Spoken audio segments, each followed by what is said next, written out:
dingen horen. Ja, en ook. Ja, dat pak je eruit. Je moet steeds eromheen slaan en steeds een nieuwe pakken. Ik vind het leuk. Wat is er zo leuk aan? Dat is het verschillende dingen kerstmeidje. Zoals een sok of een sjaaltje of een cape of een oording. Van, ja, wat maakt dit zo leuk en wat leer je ervan? Wat krijgen die mensen van mij dat ze thuis zitten van ja?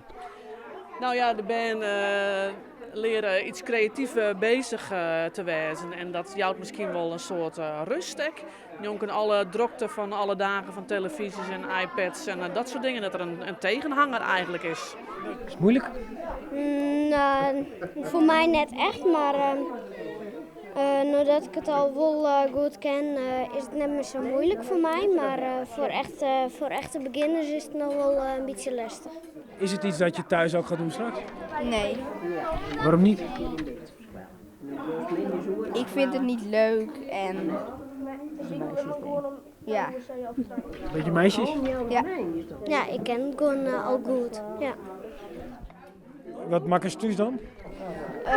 Nou, thuis gewoon nog oefenlapjes, maar ik denk dat ik later wel echt moeilijke grutschals gemaakt heb of zo.